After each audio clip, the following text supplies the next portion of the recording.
as we know and as we're about to hear, there are many questions as well, from climate change and food insecurity to intercommunal divisions and inequality. Rahul Gandhi needs very little introduction. He comes from one of India's preeminent political families. He's been a member of Parliament since 2004. He was the president of the Indian National Congress, the main opposition party, from 2017 to 2019.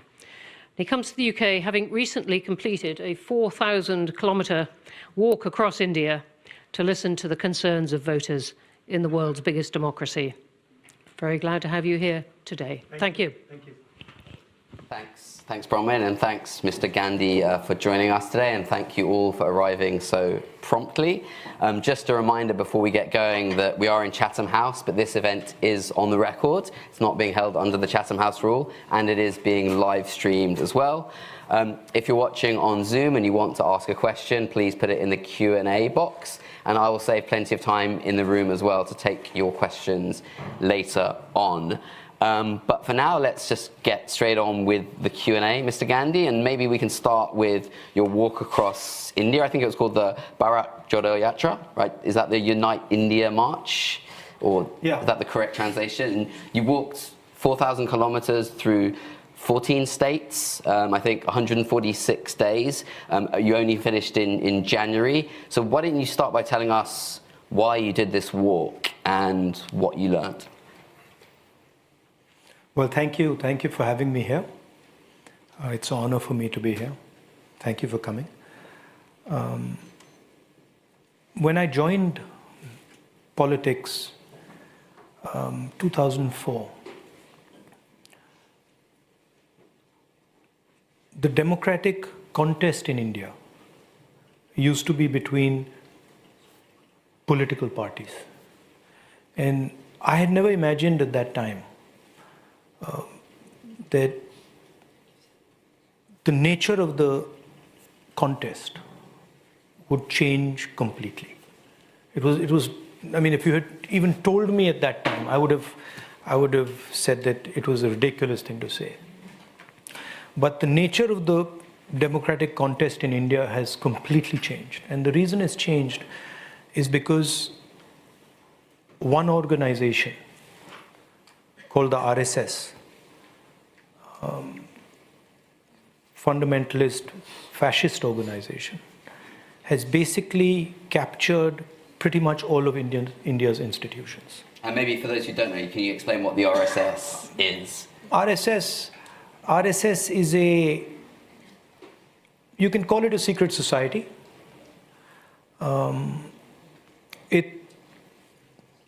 It's built along the lines of the Muslim Brotherhood, and the idea is to use the democratic contest to come to power and then subvert the democratic contest afterwards.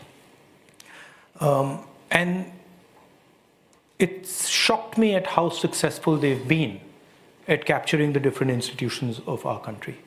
The press, the judiciary, parliament, election commission, all the institutions are under pressure, under threat, and controlled in one way or the other. So the conversation, the voice that was free-flowing, the debates, those have all stopped. Some of the biggest decisions taken, demonetization, which is demonetization of the Indian currency. We were not allowed to debate in Parliament, right? The farmers' bills, where large numbers of farmers were out in the street, we were not allowed a conversation in Parliament. The GST, we were not allowed. When Chinese troops entered our territory, we were not allowed to have a conversation in Parliament. So that stifling made us ask ourselves a fundamental question. How do we communicate with the people of India when the media is biased, when the institutions are captured? And the answer we came up with in the Congress Party was this walk across the country, which has a tradition. The word is yatra, it's journey, but it's not simply a journey. It's a Indian idea of walking, of persevering, of listening, and of questioning oneself. And so we decided to do this. It was 4,000 kilometers, and it was quite an experience. It was a fun experience, painful at times, but we all learned a lot. And it placed on the table a different narrative of India, right? Not an angry, aggressive, violent narrative, which is currently deployed by the BJP, but a peace-loving, almost Gandhian, non-violent, open, accepting narrative. And I think that was the biggest success of the Yatra, that it clearly placed on the table a different vision of the country. And what did you learn while you were sort of traversing, the many diverse states of India, mobbed by people at different stages along the way? We learned many, many things. Well, the first thing I learned was that listening, especially listening to people, large numbers of people, is something very powerful. And I realized that as a politician, before my walk, I was not actually listening properly, right? As politicians, we start by telling you what we think. And we have a narrative in our mind, and whenever somebody says something, that narrative is shaping our conversation. Maybe we want to impress a little bit and say we understand, what you're trying to get at. So that instinct went silent. It went silent because, frankly, I had no choice. One, I had a knee problem, so my mind was like trying to calm my knee down. And second, the number of people was so big that it was no point. So after some time, I just went silent and I started to listen properly. And it was a very powerful experience for me. Taught me patience. And there was huge pressure. I mean, to give you an idea, 6 people died in the walk.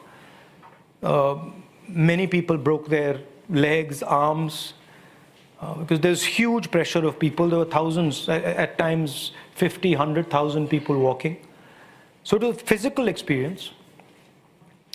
The other thing I learned is that no amount of exercise makes you lose weight. It's like completely a myth. I mean, at the end of this thing, 4,000 kilometers, I go on the scale and I put on 1 kilo. I mean, so I'm like, okay, so it's totally diet. It's nothing to do with exercise. That's the other thing I learned.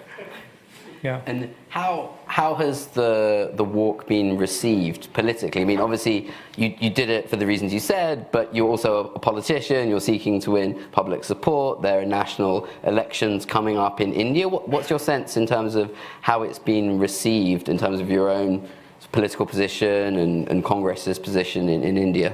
It's transformational.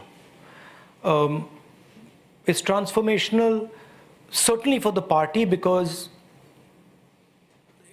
it gave tremendous energy to our party workers, but it was also transformational for a lot of the people who are coming. And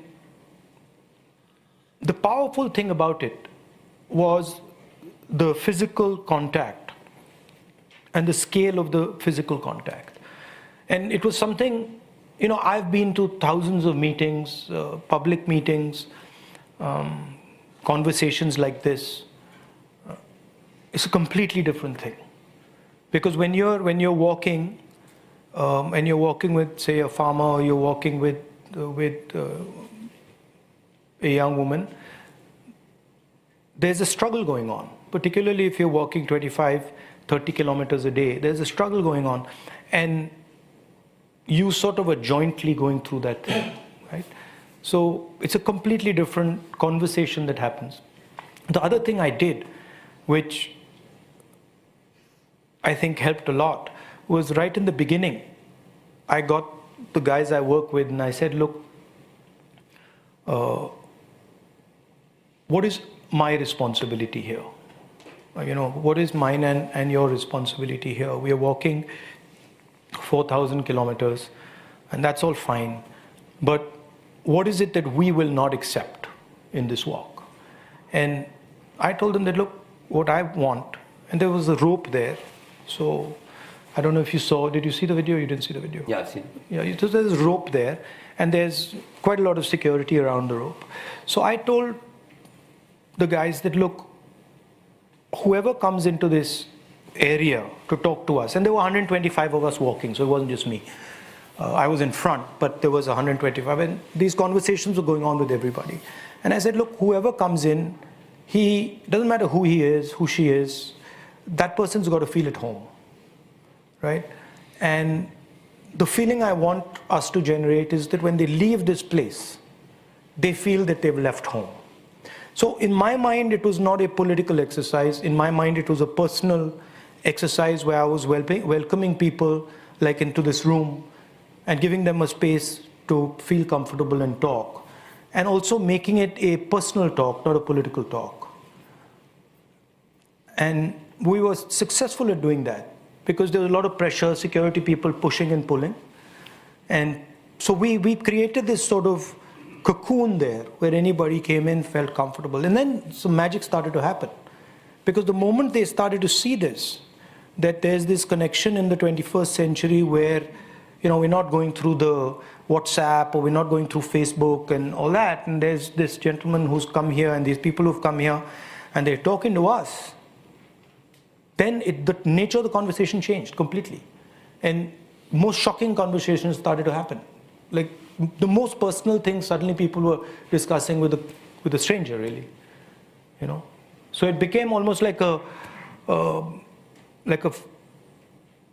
either a friend or a brother, you know, that was the type of conversation. So a lot of stuff came out.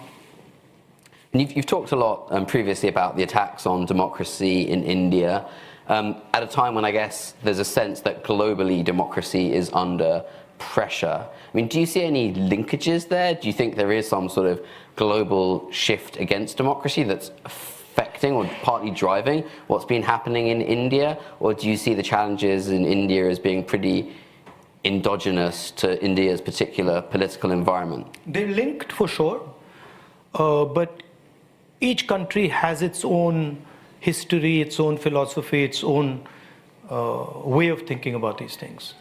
So definitely there are two sort of visions of the planet emerging. I mean, that to me is clear. There's a sort of free, democratic, open space idea, and then there's a sort of more controlled, coercive idea, and that is visible. There are some nuances to it in India, right?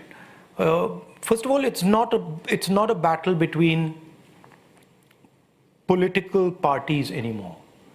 It's a battle between two old ideas of India and philosophical ideas of India, which are diametrically opposed, different. And the BJP represents one and we represent the other. In India also there's the matter of caste, right, which doesn't exist, for example, in England or the United States. It's a very particular aspect of society. So it plays out differently, but it's sort of informed by what's going on in the rest of the world. And I mean, obviously, you know, you're a politician. You've pinned a lot of the blame for what's happening on BJP and Narendra Modi's government. But are there bottom-up drivers, do you think, in India as well? I don't. It's not that I pin the blame on them. It's that I feel they operationalize it, right? So they are the mechanism through which it's happening. But I said in my Cambridge talk that I think the problem, well, when we walked, we heard basically three things. Well, four things.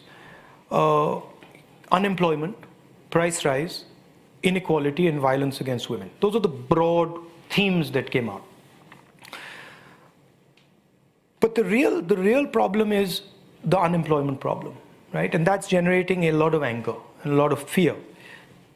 And I think the unemployment problem is happening because earlier, if you look at the 50s, 60s, 70s, 80s, there was a concept of production in the democratic environment, right?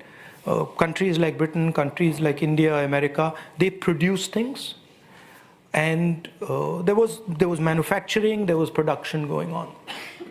And then for whatever reason, that was parceled out to China, right?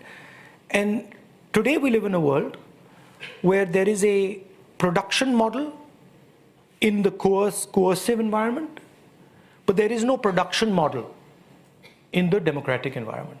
So the result is that it becomes very difficult for democratic countries to give their youngsters employment. I don't believe that a country like India can employ all its people with services. I just don't believe it. It doesn't work, right? It doesn't have the connectivity, it doesn't have the structure that can deliver you those jobs. So to me, the question is, can a democratic production model be rebuilt, and what does it look like, right? And I think that's at the center of what is creating the problem. And the problem is manifesting in different places differently. In India, it's manifesting along caste lines, along religious lines. I think we might come back to that economic question later if we have time on economic models. But obviously, the BJP would say to you that you're looking for excuses for why Congress hasn't been able to cut through. So you blame the playing field being unfair. And I guess there's certainly a point there that Congress and its coalition partners have struggled to cut through, given what you're saying about the scale of the problems that people are facing. So why do you think that's been, that you've struggled on the national stage to get that cut through? And how do you think you might be able to change that, leading up to the next national elections? First of all, to put it in perspective, right? If you look at the time from independence to now, the Congress party has been in power for majority of the time, right? So it's not that the BJP has been in power. Before the BJP was in power for 10 years, we were in power for 10 years, right? And so it's not, I mean, the BJP likes to believe that they've come to power in India and they're going to be in power eternally. That's not the case, right? But there is a set of changes that are taking place in India. And the Congress party and the UPA in its time were caught by those changes, right? The biggest change is that India is moving from a rural country to an urban country, right? And that changes the nature of the political discourse. That changes the nature of the structure. And we were focusing a lot on the rural space, and we missed the ball in the beginning on the urban space. And that's a fact, right? So those things are there.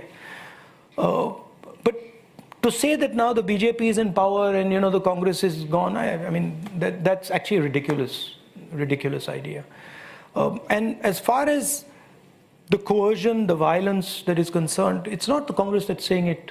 Congress is saying it, but you just got to travel in India and see it. I mean, you can see what's being done to the Dalit community, or you can see what's being done to the tribal community. You can see what's being done to the minorities. It's not that the Congress is saying it and objectively it's not being seen. There are articles all across in the foreign press all the time that there is a serious problem with Indian democracy, right? It's also the way the BJP responds, right? It's not interested in a conversation. They've decided that they know what's going on. Nobody else in the country understands what's going on. And that's it. And this is visible. I mean, you can ask any opposition party. You can see, for example, how the agencies are used. You can ask any opposition leader about how the agencies are used. My phone had Pegasus on it. That simply was not happening when we were in power. So there are things that are very obvious and are apparent to everybody. And when we go beyond the next election or the election after that and think a bit bigger about India's future, I think you described India really nicely as sort of ongoing negotiation between different states and peoples. And obviously the intercommunal tensions are not a new phenomenon in India, but how How does India move beyond that to a kind of a better, more peaceful, smoother kind of negotiation in the next decades? Yeah, so, I mean, one way of looking at India is that it's a country. And another way of looking at it is that it is a negotiation between 1.4 billion people, right? And that negotiation, if you imagine India, in terms of numbers, it's probably 3 times Europe, 3 times the United States. It's probably got as many languages as Europe does. It's certainly got as many histories as Europe does. And that negotiation is a complex negotiation. And that negotiation happens, it doesn't happen out in the streets. It happens through institutions. It happens through the parliament, it happens through assemblies, it happens through the courts, it happens through the election commission, right? And my worry is that the architecture of that negotiation is being attacked and broken, right? And you can see sort of the symptoms, right? The Prime Minister one day turns around and demonetizes the entire currency, right? The Reserve Bank doesn't know about it. And everything has been bypassed on something as fundamental as the currency of the country. That's an example. And it's the same way the GST was worked out, right? So you can see that the reliance on those institutions is reducing. And that to me is very, very dangerous, right? So certainly there's repair work that needs to be done, right? On the idea of freedom, on the idea of independent institutions, there's a whole bunch of repair work that needs to be done. And then I think fundamental to a successful India is the decentralization of power. So what is happening, what you see, the trend you see is massive concentration of wealth and power, right? And that, if you really look at the BJP and see what's the one big thing that they've done, it's huge concentration of power in the Prime Minister's office, and then huge concentration of wealth in the hands of 2 or 3 people, right? And that, to me, a country the size of India simply cannot be run like that, right?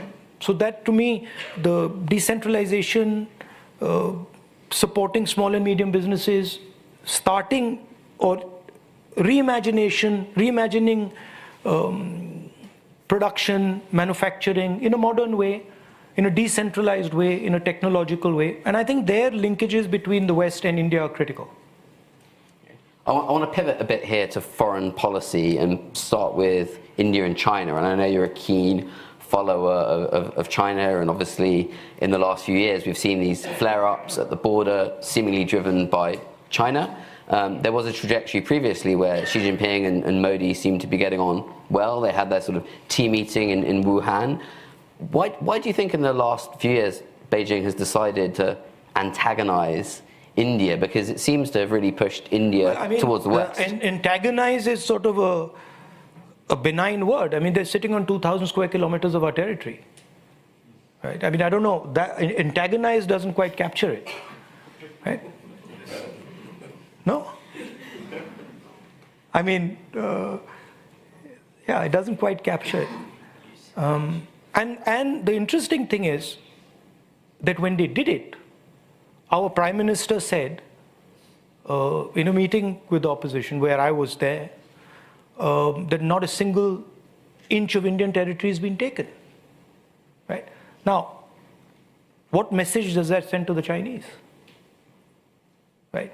The Chinese know they're sitting on 2,000 square kilometers of our territory. Our military knows it. And our Prime Minister says, well, they're not there.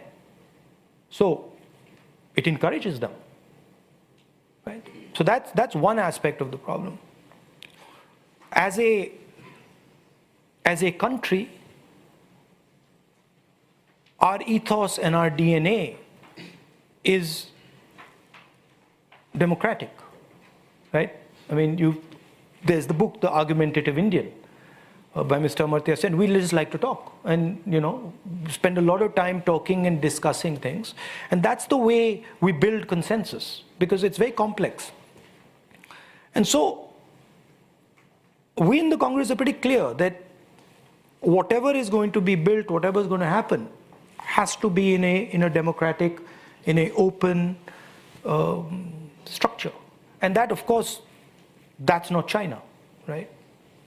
So we are much more comfortable with the democratic idea, that open idea. Of course, at the same time, they're our neighbor, and we're in competition with them. And frankly, if we're going to talk about production, right, we are the biggest game in town. And so they see us as a problem, right? So my approach is, they are offering a vision of productivity, of prosperity. Well, we should have a vision of prosperity too. And that includes the West and India. But that's missing, right? So to me, that's where the work needs to be done. It seems to me that as someone who's lived a long time in Asia and watched the politics play out, it's going to be very hard to have a successful, productive Asian century if India and China are at loggerheads. So how can you foresee a rapprochement between India and China, and how might that happen? How could that happen? I mean, I don't know about rapprochement, but I do think that we have to have a vision for production, right? And I don't think it's going to look like the Chinese one. It can't. Structurally, we can't do that, right? So it's got to be a decentralized one. And I think you are going to have a level of competition between the two countries. There is going to be, on the margins, there's going to be a little bit of tension, a little bit of hostility, but I think it's very important that the lines are clear. I mean, they're sitting on 2,000 square kilometers of our territory, right? That's the fact. So what would a Congress government do about that? Well, I mean, we'll have to see when we're there in power, but I think making things clear, and certainly not denying that they're sitting in your territory to start with.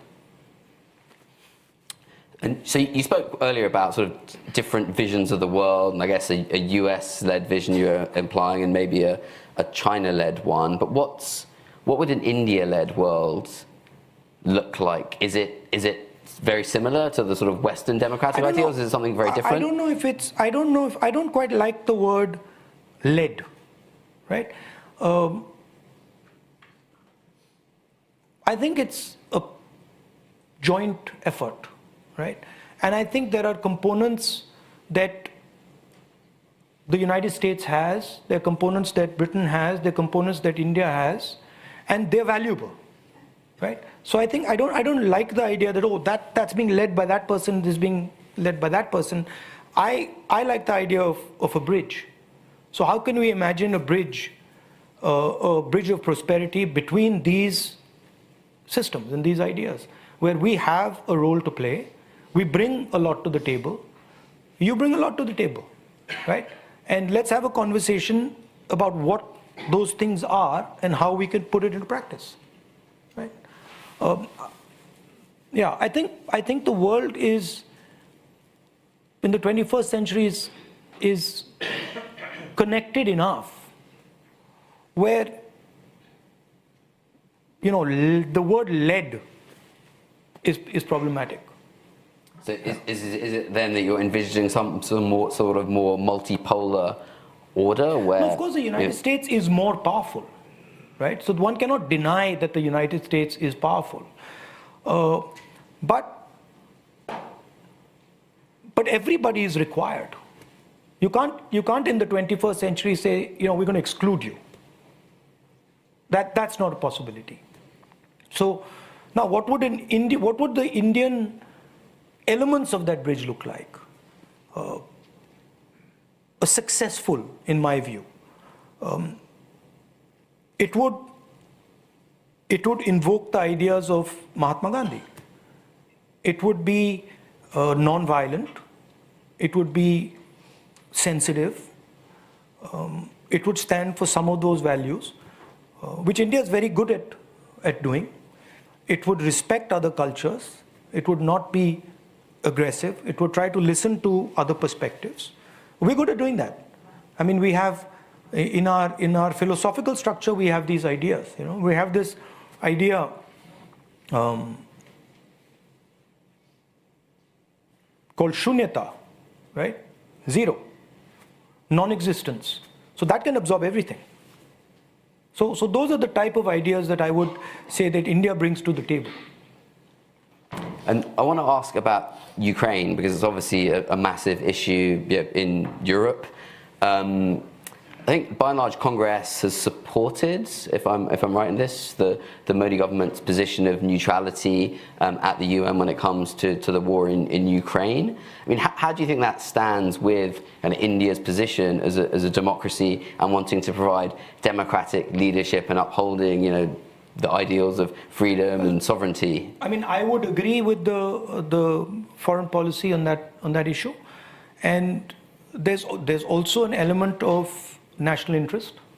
There are interests. We have to look after our interests. So they're there. But I'm against any type of war. I'm against any type of violence, and the sooner it ends, the better it is. And as far as the 21st century is concerned, a war like Ukraine, with the potential for unlimited escalation, is just downright dangerous. And we should be very careful that it's playing out in Europe. And everybody should try and do their bit to stop it. And could you see a time when India does start to move away from Russia? Obviously, that's one of the reasons why India is wary of criticizing Russia, because it relies on Russia for a large part of its military equipment and technology. But obviously, at the same time, the West has been courting India in part because of the issues that you have with China, and we see the existential threat from China. So could you foresee this shift happening over time? I mean, look, self-interest is important, and then you're saying courting. I don't know how well are you courting. Well, it depends. That's up to you. How well you court India. Yeah. So. And could you ever envisage an India that does move away from multi-alignment or non-alignment to kind of hard alliances? I don't know. I don't think about it like that. I think, what is it that we're trying to achieve? Right? Start from there. What is our problem? Our problem is we've got a huge population, and we need to give them jobs. We need to give them livelihood. We need to give them an imagination. And that's our primary job. Now, we will do whatever it takes to make that happen. And the best route to make it happen is what we'll be doing.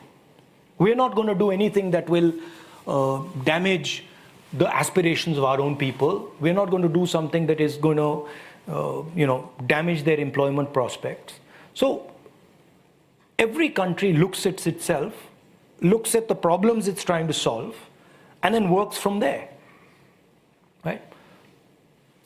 I'm going to come to audience questions in a minute, just a couple more. I mean, firstly, on the economy, I mean, it seems to me that the model of industrialization and manufacturing, export-led growth that was very successful for Japan, Korea, Singapore in driving them to rich country status doesn't really work anymore because of changes in the rise of automation, potentially because of the fracturing of global value chains and some sort of shaving away of the benefits of globalization. So for India as well, which is such a big country, such a big domestic market and big challenges to employ its young people as well, what is the model do you see going forward for India to achieve the sort of rapid growth but also more equitable growth that your country needs? In my walk, I walked past a town called Bellary in Karnataka, and I literally walked past it. And some people over there said, look, this is a jeans producing center, okay? And please come and see what we're doing. So I spent half a day walking around Bellary and looking at this jeans production that they were doing.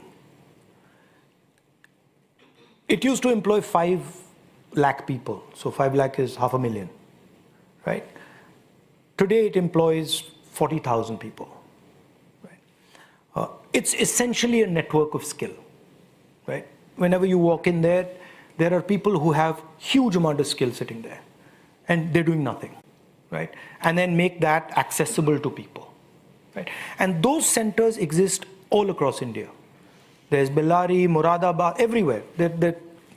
Almost every district in India has a skill base that is profound, right? But then what do we do? Or what is happening today?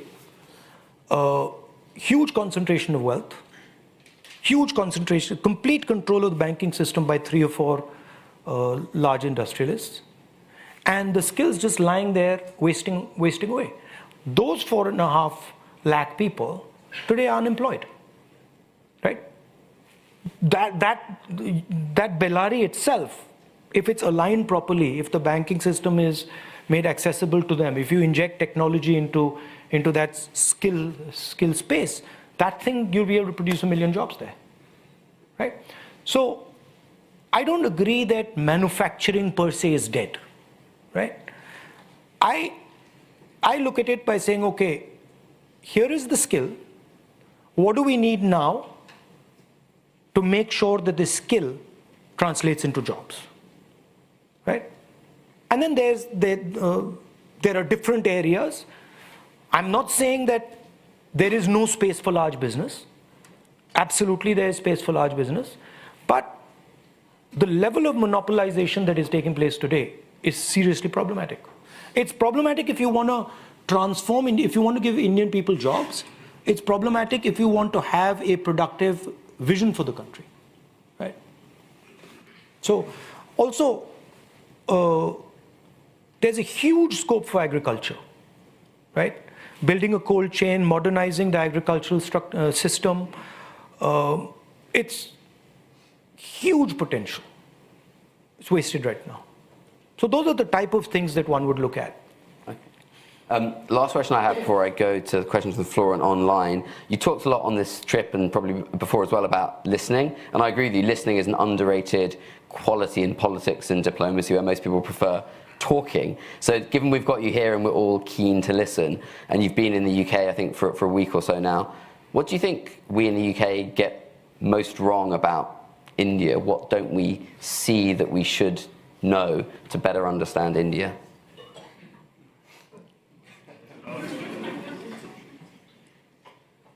Now, I'm going to give away the secret. No, it's like the quote I saw in your room, right? The Gorbachev quote. The Gorbachev quote was to the effect of, we are at a very important time in history, and there are 2 options.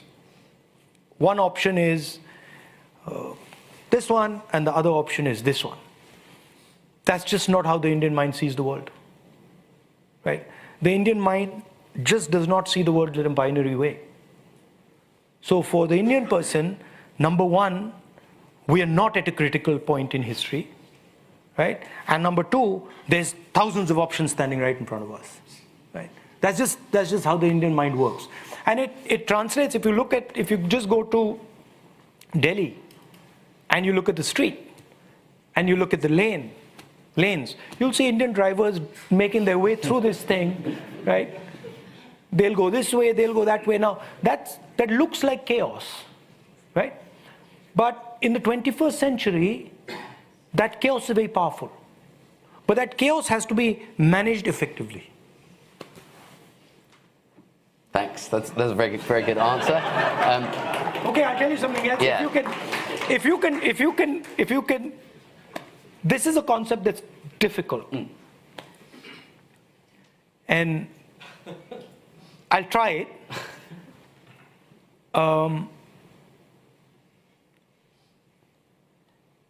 Broadly, there are 2 philosophies in India. One believes in infinity, right? That says you will live forever, right? And the other that says you don't exist. Concept of shunyata or anatta in Buddhism, right? And India operates between these two, right? The idea of non-existence, or anatta as in Buddhism, is the essence of listening. So, if I'm sitting here talking to you, and I don't exist, right? That is absolutely the perfect way to listen to you. What do I mean by I don't exist? It means my aspirations don't exist. It means my fears don't exist. It means, I am sitting almost in silence, almost as if I'm dead and I'm listening to you. That's something Indian people can do.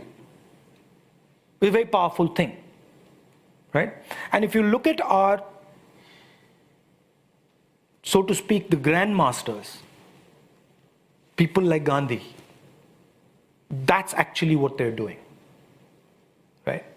And it's a philosophical thing, but it's the power of the Indian civilization. It's where, the West got zero from. Yeah. Right? And then that, no, you're laughing, but then when that zero arrives in the West, it completely transforms and does something that it can't do in India. Right? Because when it comes into contact with your philosophy, the sum of both those things is much bigger than either of them. So to me, that's how I see it. I used to sit on a table when I was small, and my grandmother and my mother's father used to sit there at lunchtime, and they used to speak to each other, and I would just look at them, and they were two different worlds, right? My grandmother would be speaking something else, saying something, meaning something else, and my grandfather would be understanding something else, but the conversation was going on. And that to me is the essence of the thing, which is that I look at you and I say, he has ideas that are actually powerful and useful for me. And in turn, I have ideas that might be powerful and useful for him. And I think that's what's important in the 21st century. Yeah, I totally agree. Listening is great. As a final thing, I am a practitioner, and I'm sort of I deal in power, right? And I can tell you that, and this is something, it's a bit hard to grasp, listening is much more powerful than speaking. There's no comparison between the two. But for some reason, people are convinced that speaking is more powerful. Right? Even if you're speaking to me and I'm listening to you, I understand what you're going to do. Right? I can predict what you're going to do if I listen carefully. So many questions. The gentleman at the front, if you can tell us who you are and any affiliation, and the mic's coming to you. And please keep it to a question, not a statement. Thank you. Thank you very much. Hanif Adil, former advisor, British Parliament, British Government. The question, I'm going to come to the question. I just want to make one point. No point, sorry, just a question. Okay. It's contextual. Okay. Rahulji, thank you very much for your very sobering analysis. Clearly, the comparison between the RSS and the Muslim Brotherhood is an interesting one. The fact is, the BJP have captured the narrative and the institutions in a way that most people would have thought that they could not have. So clearly, listening, all the things you're doing are great. But in terms of a clinical approach, what would be your short to medium-term plan in terms of projecting what you stand for, what your party stands for, what you want to achieve with the grassroots? And because you're taking on somebody who is a populist, who clearly has support, who's captured the whole state effectively. That's my question. Thank you. I think I think the walk that we did in the last 4.5 months is a powerful model. And I think it brings in a lot of the ingredients of a response to what you're talking about. And I think it works for most of the opposition in India. It's acceptable to most of the opposition in India. So reaching out to the people in interesting ways and making sure that you're having a direct connect with people and building a new imagination, I think is central to fighting the BJP. Also, don't underestimate the resistance. Authoritarian people like to demonstrate how powerful they are and how strong they are. The resistance in India is also very strong and very powerful, and can do wonders. And the lady in the cream jumper just behind. But you know what? If we step back from the BJP Congress conversation, what's actually happening is a huge transition in India, right? Huge migration of people. And India is now searching for a new model with which to engage with its people and the rest of the world, right? And what's pretty clear is that the BJP model is not it, because it's creating much too much turbulence, much too much resistance. So the real challenge that people like me and other leaders in the opposition have is, what does that thing look like?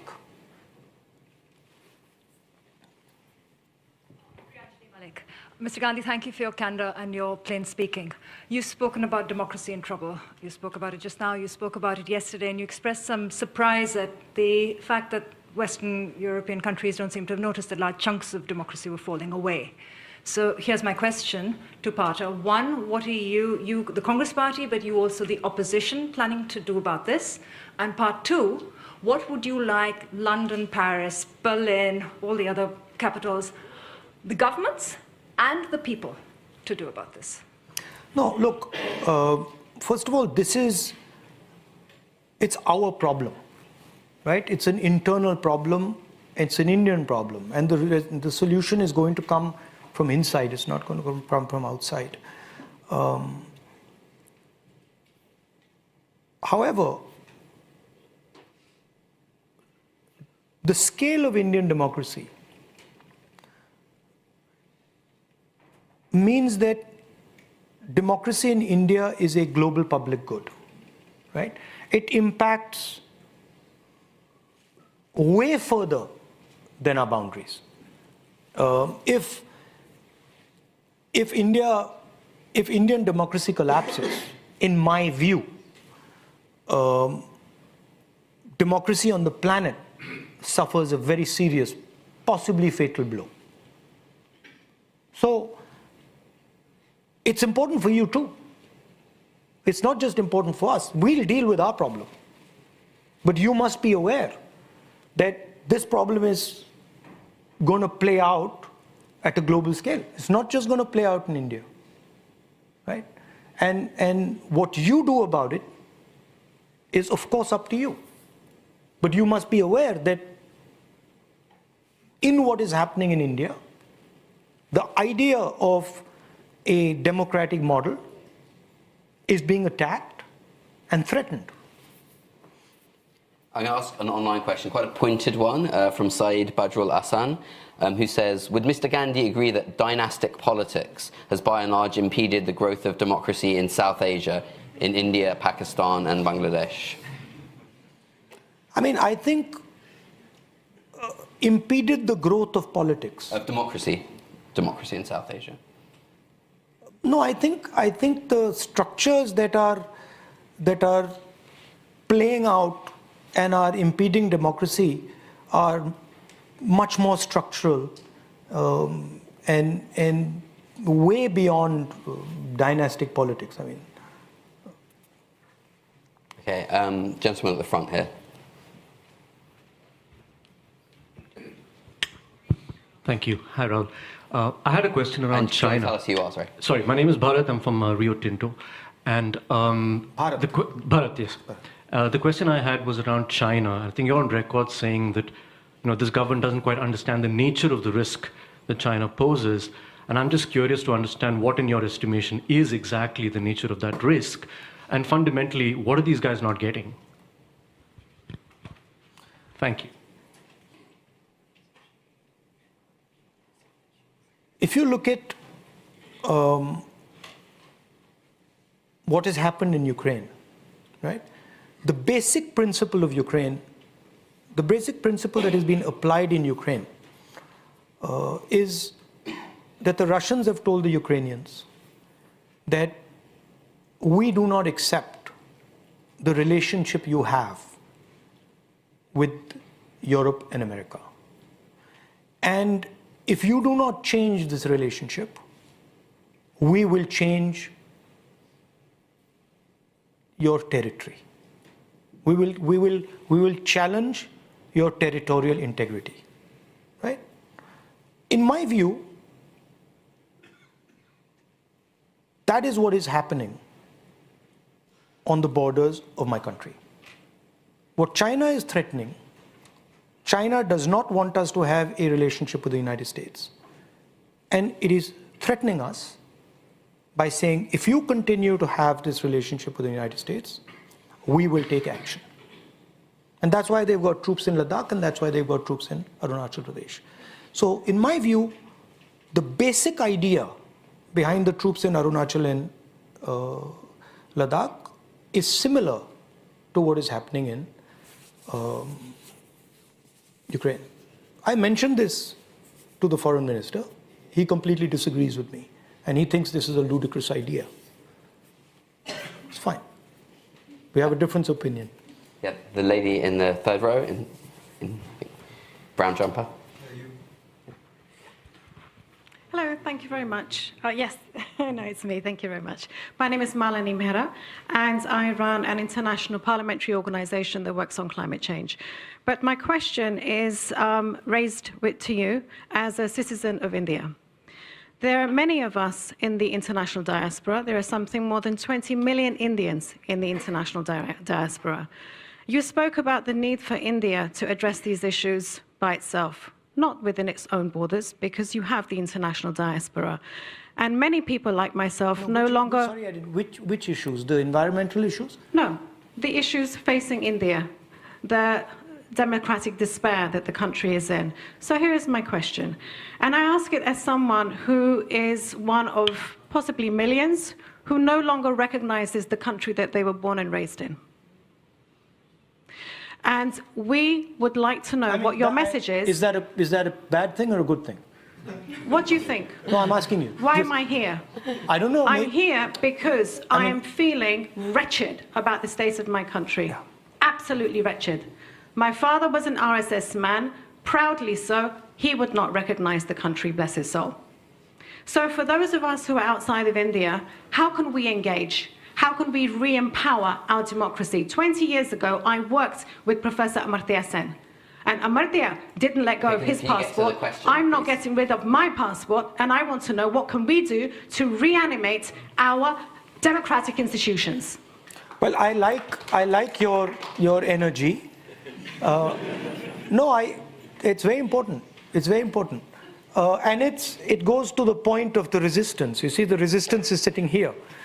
No, I meant that the battle for the democratic institutions of India is, frankly, India's responsibility and no one else's, right? And it's something that we are doing. But you, of course, are Indian, so it's your responsibility as well, and you're part of that discussion.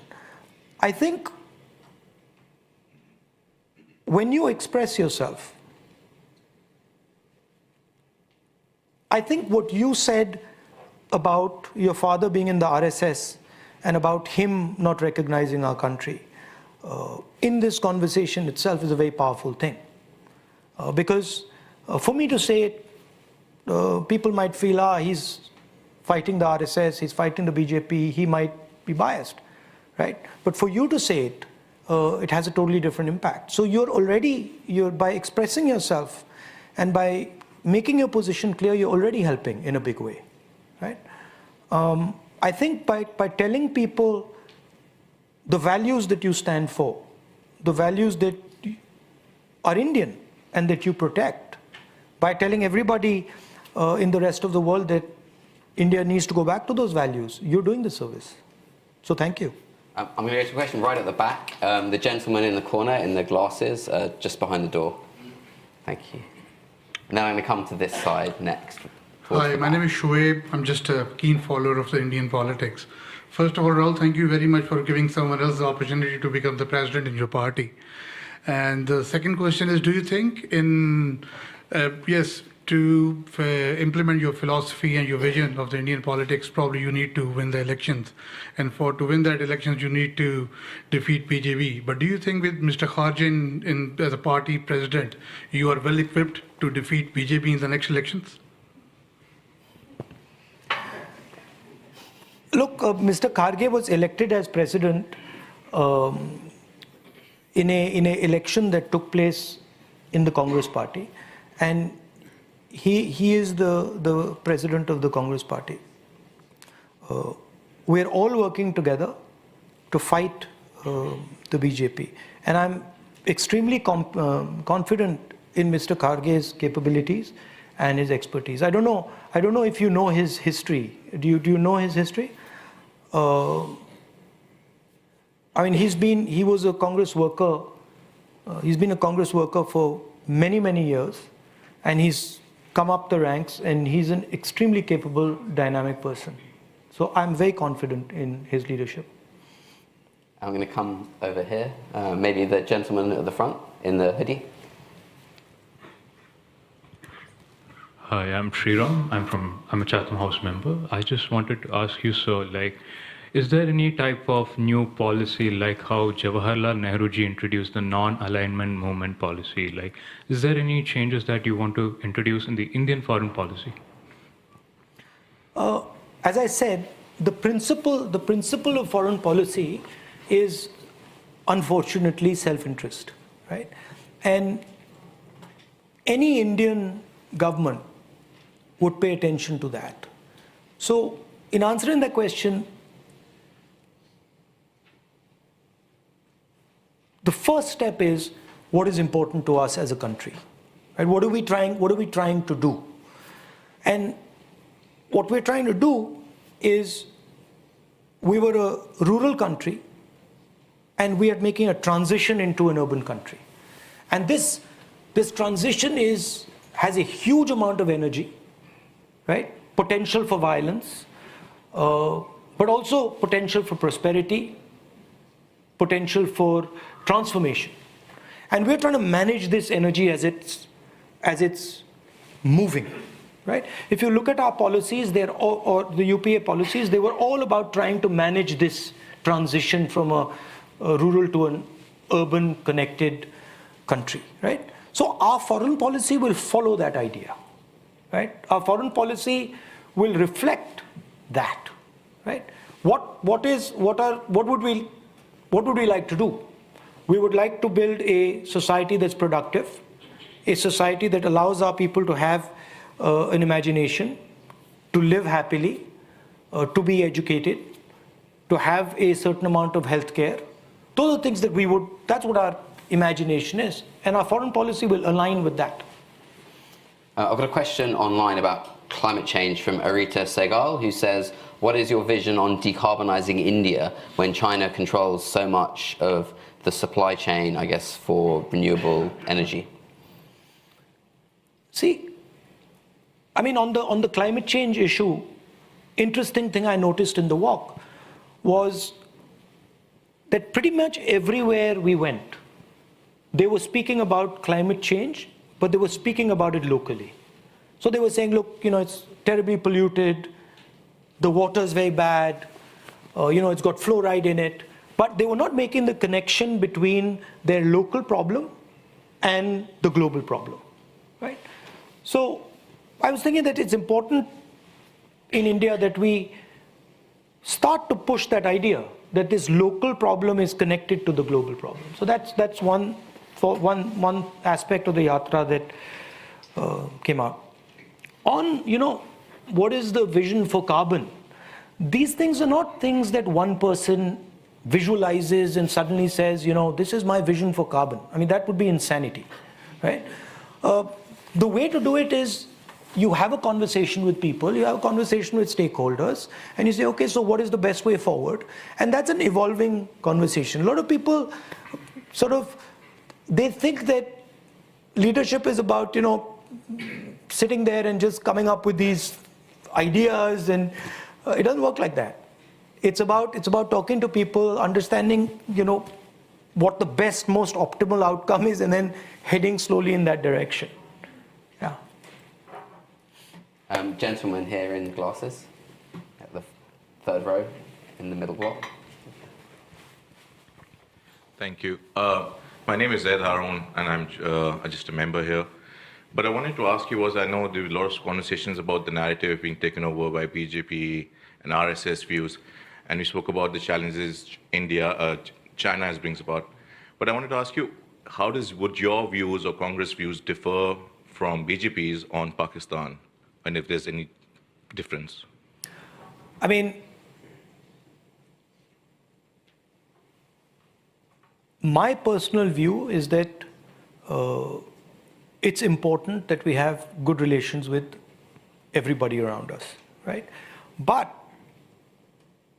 that also depends on the actions of the Pakistanis. Now, if the Pakistanis are promoting terrorism in India, that becomes very difficult to do, right? And that does happen. We've got time for one more question. I think the lady here in the fourth row in this block here. Last question. Yeah. Hi, my name is Varsha Varghese. I recently graduated from SOAS University of London, and I come from Kerala. So my question is, during the Bharat Jodo Yatra, you mentioned you listen to many people. And as much as I value the importance of listening, when people come to you, they look as someone who has a possibility of changing their lives or improving their lives. So as someone who has a possibility of becoming the future Prime Minister of India, what do you think? What actionable plans would you undertake? I mean, that's a very wide canvas you've given me. I mean, in what space?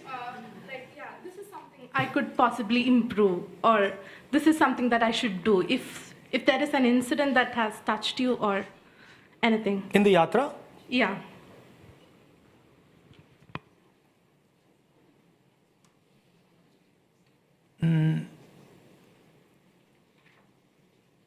In the walk, a lot of women came up to me, and quite a few of the women spoke about violence that had been done to them. And in one of the cases, actually in many of the cases, but in one particular case, I won't go into the details, but in one of the cases, I asked the girl, listen, she had been attacked, she had been molested, raped, and I asked her, listen, should we call the police? And she said, no, don't call the police. I don't want you to call the police. And I said, why don't you want me to call the police? You've come here, you've told me this, and now you don't want me to call the police. And she says, yeah, I don't want you to call the police because then I will be shamed, right? So to me, that was a very striking thing, that here's this young girl who suffered this violence against her. And now she cannot act on that violence because she's scared that she'll be shamed.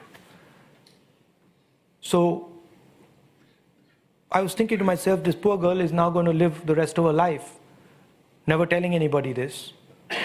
And it's going to multiply the pain of what happened to her.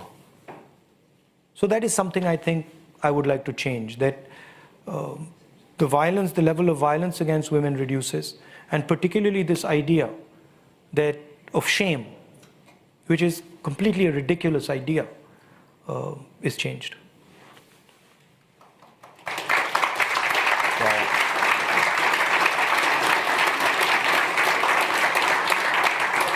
Thank you, everyone, for joining us today. Thank you, Mr. Gandhi, for your time and taking all the questions. I'll certainly do my best in future to not exist in the right kind of way and listen better. But yeah, please join me again in giving another round of applause to Rahul Gandhi. Thank you. Thanks so much.